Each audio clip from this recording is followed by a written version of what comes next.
Muhammad tells you that, you should always give what's best for your daughter. And me as a father, I'm just trying to give my daughter the opportunity to be able to see life from a wider angle and a bigger perspective. All right?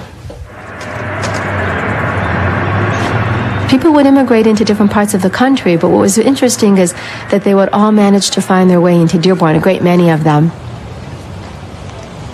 And the reason for that is because the mosques were in place. Dearborn's newest mosque will be the largest in North America. Like the first mosque in Medina, it is being built with help from the entire community. As you're looking around this area, there's great feelings of ownership to the mosque when the community builds it. People are baking food. Every year they contribute between $50,000 to $100,000 to the income and the operating costs of our mosques. So we have the building of this mosque, kind of metaphorically, and the laying of the bricks and this new foundation with all these new immigrants in Dearborn. And everybody brings their contribution. Prophet Muhammad established the first center in Medina for Muslims, and that was his mosque. And it was not only a place where Muslims go and do their prayer or offer their supplication. It was the center for the entire community. It was the headquarters of the Prophet. He would become a judge and solve problems among people inside the mosque. So he receives delegations. He would declare war or peace. The mosque was serving multiple purposes in the life of Prophet Muhammad. It was at the mosque that Muhammad discussed a sweeping change in policy with his followers. After years of exercising restraint in the face of persecution by the Meccans, Muhammad received a clear new revelation that marked a dramatic departure from the past. It gave the Muslims limited permission to take up arms in self-defense. The statesman was about to become a general. For 13 years, there's been no sanction to fight. Then a revelation comes that says those who have been removed unjustly from their homes and have been fought because of their religious beliefs are sanctioned to fight, to defend themselves. Killing is always abhorrent. The Quran makes it very clear about that. And the Quran says that it's always wrong to start a war, to be an aggressor. But persecution is worse than killing. When people have been driven from their homes or deprived of their basic human rights, or when an evil ideology comes into the world, sometimes, regrettably, it may be necessary to fight, and sometimes lives will be lost. Muhammad's first large military engagement occurred near the town of Badr, when 313 Muslims set out to surprise a caravan from Muhammad's own tribe, the Quraysh. In a sense, the Battle of Badr, which became such a landmark in Muslim history, was a sort of mistake. The Muslims had planned a conventional raid, but the Meccans, when they heard that this band of renegades was attacking their great caravan, were so enraged they sent out the whole army against them. And the Muslims were convinced that they were going to die. He never wanted to fight the Meccans. I mean, the Meccans are his people, his friends, his family. He wants to co-opt them. He wants to make them the key, if you will, to the new Islamic Ummah that he's trying to form. So he doesn't want to go to war with them. As he prepared to lead the Muslims into battle, Muhammad took the unprecedented step of establishing clear rules of engagement for his army. He makes it very clear to his soldiers that if they have the right to use force against the Qurayshis, that does not mean that they will do the same thing that has been done in pre-Islamic wars, in which women and children could be killed, in which no prisoners could be taken, no quarter given. No. He said Islam is a religion of law. The Meccans had sent an army of about 1,000 men. As the army approached, Muhammad prepared to make a stand near a well. One of his soldiers suddenly questioned his strategy. "Has God revealed it to you?" he asked, "or is it your own opinion?" When Muhammad answered that he was speaking as a man, not a prophet, the soldier suggested that they stop at a larger well closer to the enemy so they could deprive them of water.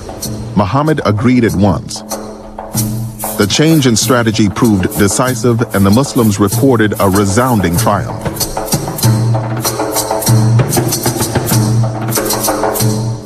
It was a victory that stunned the Muslims. It seemed like a complete reversal, like a miracle, almost a sort of revelation of God in history.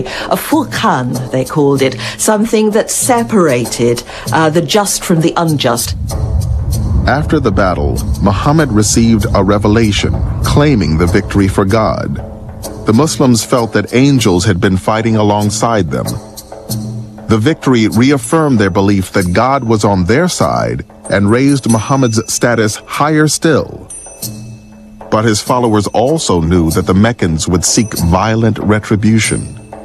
A year later, an army of 3,000 Meccans returned to face 1,000 Muslims in the Battle of Uhud. The resulting rout left the future of Islam in mortal peril.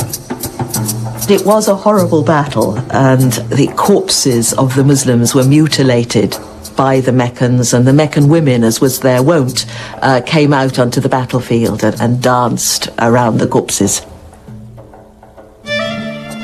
Many of Muhammad's soldiers lost their lives in the battle, including a rabbi who had honored the Medina Pact by fighting alongside Muhammad. The families of the fallen Muslims were now without protectors. Then, Muhammad received a new revelation, allowing Muslim men to safeguard these women and children by taking as many as 4 wives, but only if they could treat them equally. That in itself, in the context of Arabia, was a bit of a restriction because a man could have unlimited number of wives.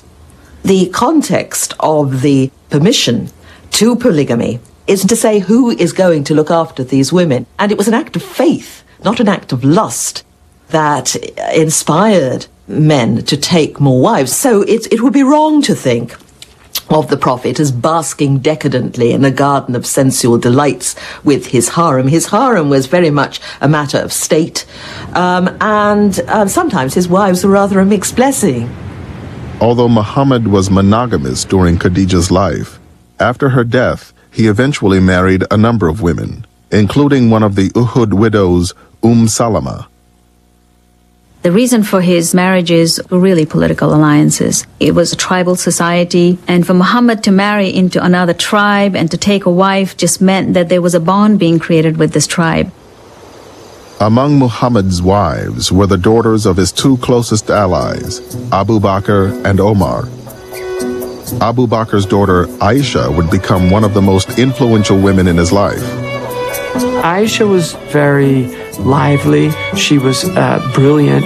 She was somebody that questioned the Prophet. She was not somebody in any way that took everything. She questioned him. She said, "What does that mean? Why did you do this? Why did you do that?"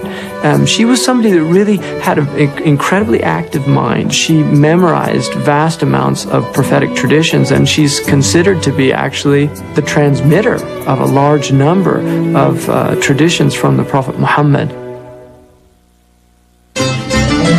In the year that followed the Battle of Uhud, the Meccans girded themselves for a final assault that they hoped would finish off the Muslims once and for all. They assembled one of the largest armies ever seen in Arabia and marched on Medina. But Muhammad hit upon a daring defense. Muhammad has dug a trench around the whole of the settlement. And you have an almost comic scene with the Meccan cavalry galloping up to this trench and pulling back in horror and saying, "What is this?" They've never seen anything so unsporting in their lives. This is something, they say, the Arabs don't do. It sounds comical, but surrounded by the powerful Meccan army, the Muslims were expecting all to be killed, to a man, to a woman. Stopped by the trench around Medina, the Meccans laid siege to the city and to the hundreds of Muslim families trapped inside. According to Muslim sources, in their determination to defeat Muhammad, the Meccans had recruited as allies many Bedouin tribes, as well as the largest Jewish tribe within Medina, the Bani Qurayza. For the Muslims, this defection was the final blow in a relationship that had been strained from the beginning. When Muhammad came to town, the organized Jewish community did not accept his prophecy. There were, according to the Islamic sources, some individual Jews that did accept him. But for the most part, the community as a whole did not. If the Jews would accept his prophethood, then he has tremendous and complete confirmation of his prophethood. But the Jews were so well respected that when they rejected his prophethood, and they did it actively, they became a very serious political threat to his very existence in Medina. Despite the aid of the Bani Qurayza, the Meccan siege could not break through the Muslim defenses. When the weather turned bad, the Bedouin tribes began deserting the field of battle. The Meccans themselves lost heart and departed, abandoning their Jewish allies to be tried by the Muslims for the crime of treason. Islamic sources believe that the Jews did indeed aid the enemy in trying to defeat Muhammad. This was absolutely against the terms of the Medina Agreement. The Jews and the Muslims decided that they would choose an arbitrator to determine what would be the future of the Jews. The person who was chosen was a man who was mortally wounded in the Battle of the Trench. And so he determined that the women and children of the Banu Qurayza would be taken as slaves to the Muslims, and the men would be killed. The Prophet agreed with this judgment. When he judged, he said that you have judged according to God and his messenger. And then approximately 700 men were killed. They were executed. So this definitely occurred. All that can be said is that this cannot be seen as anti-Semitism per se. Muhammad had nothing against the Jewish people per se or the Jewish religion. The Quran continues to tell Muslims to honor the people of the book and to honor their religion as authentic. And the Jewish tribes who had not rebelled, who had not given help to the Meccans, continued to live in Medina completely unmolested. Muhammad was not trying to exterminate Jews. He was trying to get rid of very dangerous internal enemies. It's unfortunate that many historians, and particularly in contemporary times, both on the Jewish and on the Muslim side, have transformed this. On the Jewish side, they have used that as a way of saying, well, you see, Muslims hate the Jews and they kill them. And on the Muslim side, it says, well, you see, the Jews are full of treachery and can't be trusted.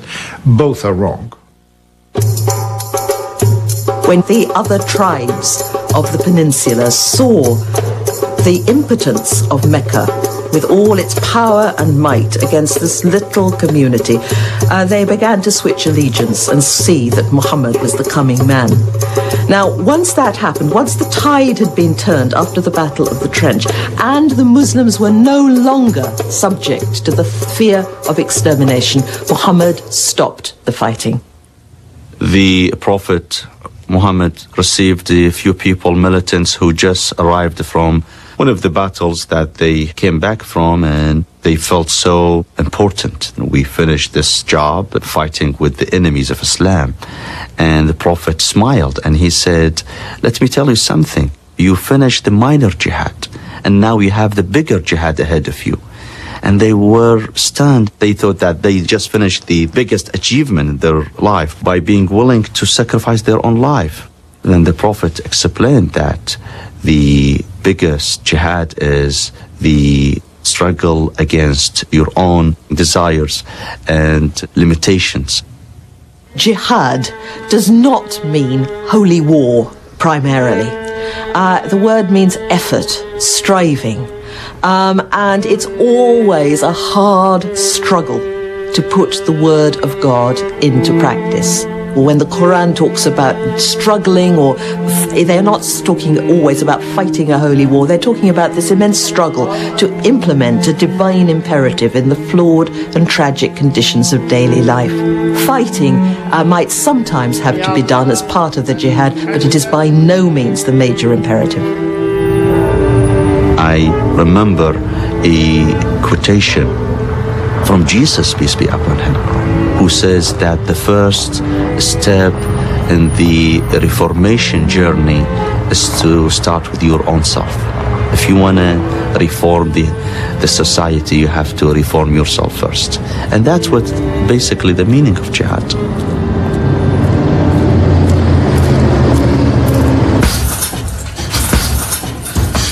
The Prophet put that emphasis on inner development, jihad, the constant struggle with yourself to improve yourself and perfect your intent, that you do things only for the sake of God.